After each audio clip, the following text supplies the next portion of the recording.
You know what nobody tells you about modern Japan? The country that invented bullet trains, robot hotels, and vending machines that sell literally anything still has places where the last update was sometime around 1974. Not ruins, not museums. Towns where the same family has run the same shop for 4 generations. Where the handwritten price tags have never been replaced with printed ones. Japan has over 8 million empty homes. The government is giving them away for free for as little as 0 yen. And still, people are leaving. But some aren't. And the places where they stayed look nothing like the Japan you've seen in every travel video. Stay until number 1. Because there is a town in Japan where the same mechanic's workshop has operated under the same family name since before your grandparents were born. And they have no plans to change that. These are 10 Japanese towns the 21st century forgot to arrive in. Tono Iwate. Population, 26,000.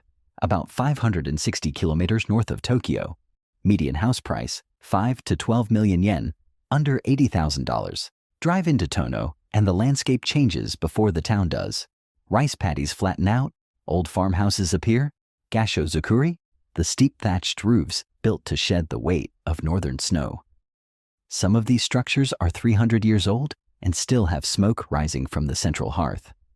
Tono is where Japan keeps its folklore. The kappa, the river sprites, are said to live in the streams here. There is a shrine dedicated to them maintained as seriously as any Buddhist temple, not for tourists, for residents who grew up with the understanding that rivers have inhabitants and should be treated accordingly. A documentary filmmaker moved from Tokyo 6 years ago. He had spent a decade making films about Japan's disappearing traditions. Then he realized he had been filming the wrong towns. The traditions hadn't disappeared here. Nobody had told Tono it was supposed to let them go. Winters are brutal. Medical specialists require a long drive. The young people mostly leave at 18, but the ones who stay maintain something that cannot be reconstructed once it's gone. Not heritage. Memory. Tsuwano Shimane. Population, 7,800. About 1,100 kilometers west of Tokyo. The koi came first. Centuries ago, someone diverted the irrigation channels that run alongside Suwano's main street to carry water from the castle district. Samurai families began releasing koi into the channels. The fish multiplied. Now the channels run the entire length of the historic district. Hundreds of koi, visible through clear water beneath streets that have looked the same since the Edo period. The fish are not a tourist attraction. They have been there longer than the concept of tourism. A ceramicist from Osaka moved here 12 years ago looking for quiet. She found something different. The quiet was real, she said. But what she hadn't expected was the weight of it. The sense of a town that had already decided what it was centuries ago and had simply never been given reason to reconsider. Her studio is in a building that was a samurai residence in the 1700s. She pays less in annual rent than a single month in Osaka. Shimane Prefecture is one of the most remote in Japan. No bullet train access. The nearest major city is a long drive. Employment outside traditional crafts and farming is essentially absent. But some places earn their distance. Tsuwano is one of them. Nishitawara, Hiroshima. Population, 6,200, deep in the mountains behind the coast. There is a sake brewery on the main street that has been operating continuously since 1804. Not the same building, the same water, the same underground spring, the same mineral composition, the same brewing logic passed from father to son to daughter for 8 generations. The master brewer is the 8th in his family. He learned the process from his father, who learned from his father, the same way knowledge is supposed to move, but mostly doesn't anymore. He showed me the wooden fermentation vessels. Most breweries switched to stainless steel decades ago. He has no plans to switch. The wood carries memory, he said. Stainless steel doesn't remember anything. A graphic designer from Tokyo relocated here during the pandemic and simply never left. Rent, 25,000 yen per month for a 3-room traditional house with a garden she hadn't expected to care about and now can't imagine living without. Mountain winters, limited internet infrastructure. The nearest hospital is 40 minutes away. She works remotely. She said the bandwidth was the last thing she was worried about. Omishima, Ehime. Population, 5,800 Seto Inland Sea Island. Every professional cyclist in Japan knows the name Shimano. Few know that the world's greatest cycling shrine is a small island museum in the middle of the Seto Inland Sea, where the Shimanami-Kaido cycling route ends. But that's not why locals are here. They're here because their families have been here since before the bridge was built, before the cycling route existed, before anyone outside Ehime Prefecture had heard the name Omishima. The island has an agricultural cooperative that still operates on handshake agreements made each spring. A retired civil engineer spent his career building infrastructure across Japan.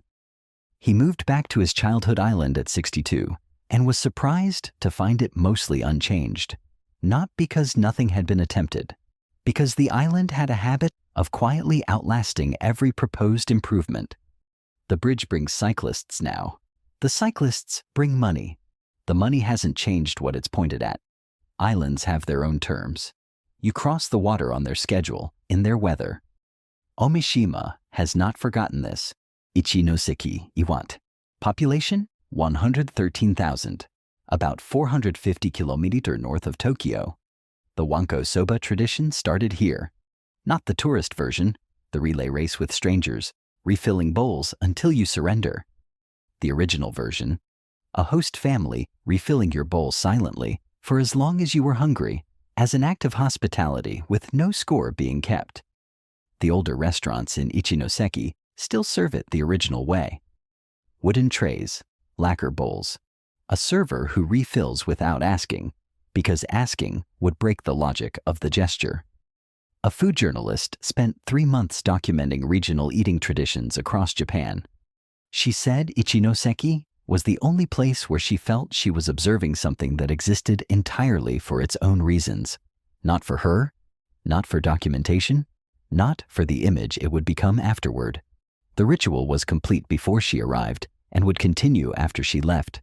That is rarer than it sounds. Takehara, Hiroshima. Population, 24,000. About 830 kilometers west of Tokyo. The preservation district covers only 430 meters. That is short enough to walk in 5 minutes and long enough to lose an entire afternoon. The buildings are Meiji and Taisho era, late 1800s through early 1900s. Salt merchants and sake brewers who built to impress and built to last. The lattice woodwork on the shop fronts is original. The stone drainage channels running alongside the road are original. The ratio of building height to street width, designed for people, not vehicles, is original. A restoration carpenter has worked in Takehara for 15 years. He arrived expecting 3 months of contract work and stayed because the work didn't end, and because he began to understand that what he was maintaining could not be replaced if lost. Not architecturally, culturally. The buildings are wood burns, wood rots. The only reason Takehara still stands is that the same people keep choosing to maintain it. That is a choice that has to be made again every single year. Shinjo, Yamagata. Population, 35,000. In the mountains of Tohoku.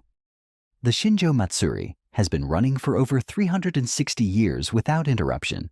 Not a revival, not a reconstruction. An unbroken chain of floats, performers, and families who pass the rolls down the way other families pass down property or debts. A young woman who grew up in Tokyo, whose grandparents were from Shinjo, moved here at 29 after spending years feeling that her life had no real location. She now performs in the festival in the role her grandmother held 40 years before her. She said something that stayed with me. In Tokyo, she said, she had everything available and experienced nothing. In Shinjo, she said, there is almost nothing available to experience, and she experiences everything. The snow reaches 2 meters some winters. Job options outside public sector and agriculture are limited. The nearest large city is a long train ride. She does not consider any of this a trade-off. Arimatsu, Aichi. Population 3,500 on the old Tokaido Highway, 20 km from Nagoya. The shibori textile tradition arrived in Arimatsu in the early 1600s. Tie-dye, in its most precise and demanding form, resist dyeing techniques that take years to master and produce patterns that cannot be replicated by machine because the variation is the point. A master dyer's workshop opened in Arimatsu in 1608. It is still open. Different family now, same street, same logic. A textile researcher from London spent a month in Arimatsu studying the resist dyeing tradition. She expected craft. She found philosophy. Each piece of fabric, she said, takes weeks of preparation before a single drop of dye is applied. The dyer is not working toward a specific pattern. The dyer is working toward specific conditions and trusting the material to respond. You cannot rush this. You cannot replicate it. You can only learn to do it, which requires time, which requires choosing to stay somewhere long enough for the knowledge to reach you. Ohara, Chiba. Population 20,000, about 80 kilometers from Tokyo. The Awa Odori dance tradition arrived in Ohara from Tokushima, 700 kilometers away, carried by migrant workers in the Meiji era. It stayed. The Ohara version, performed in February, when most of Japan is too cold to think about dancing, has run continuously for over 100 years. The participants do not wear traditional costume. They wear the clothes of the neighborhood they represent. Shops, factories, fishing cooperative. Each unit dances as itself. A retired schoolteacher has organized her neighborhood unit for 31 years. She was asked why she continued. She said the dance is not performed for an audience. The audience is secondary. The dance is how the neighborhood remembers that it is a neighborhood. Without it, she said, it would just be people living near each other. 80 kilometers from Tokyo. House prices rising. The old fishing economy gone. The dance continuing. Inaka date, Aomori. Population 8,500 in the rice farming flatlands of northern Honshu. In 1993, the population was declining. The young people were leaving, and there was no particular reason for the rest of Japan to pay attention to Inaka date. So a handful of residents asked a question that sounded strange at the time. What if we planted our rice paddies as images? Different varieties, different colored grain, patterns visible only from above. The first image was simple. A rice paddy with a mountain in it. Nobody outside the village noticed. They continued anyway. By 2006, the images had become extraordinary. The Mona Lisa in rice, Napoleon, ancient samurai. Images so detailed, they required GPS-guided planning across hectares of paddy field. The images drew visitors. The visitors told others. International media covered it. A town that had been emptying out became a destination. A young man who had moved to Sapporo to work in logistics came back to help his father plant. My friends thought I was crazy, he said, to come back to rice farming. Then they saw our paddies on CNN. They stopped laughing.